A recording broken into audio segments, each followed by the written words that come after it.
nk'ibisanzwe nk'uwaha ikaze kandi ndakwifuriza kumera neza aho waba uherereye hose. Ndagushimiye by'umwihariko wowe wakoze subscribe hano kuri Top Up TV.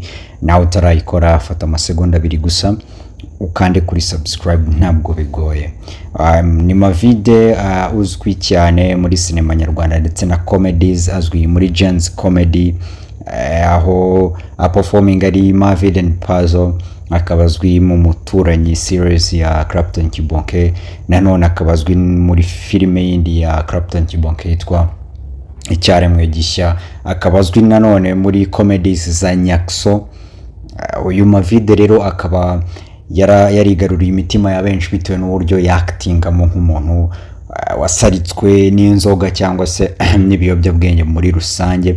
Abenshi rero bakaba bamumenyereye muri iyo si ya sinema, bakagira ngo wenda niko no mu buzima busanzwe ameze. Ni abakinnyi benshi cyangwa se aba actors benshi dufata mu ishusho y'uburyo baktingamo, ugasanga nk'abantu bo hanze bakomeza kubafata muri ubwo buryo, ariko uyu Mavide mu buzima busanzwe akaba ari umuntu uri serious, ufite ubuzima bufite icyerekezo, afite standards ze z'ubuzima.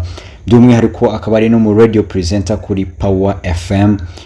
Uyu nguyu ndetse n'amafoto ndimo ngenda nkwereka y'ubuzima bwe busanzwe, akaba ari umuntu utandukanye cyane n'uburyo actingamo mu sinema agenda akina, muri filime agenda akina zigiye zitandukanye.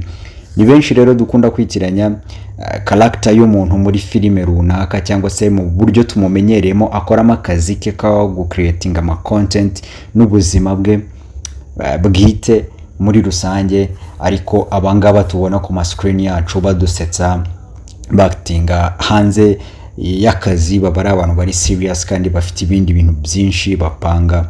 Ngira ngo nawe urareba kuri ano mafoto, Mavide n'umuntu uri seriye cyane kurenza uko tumubona muri filime. Kora subscribe rero kugira ngo ujye ukomeza ubana nanjye umunsi ku munsi.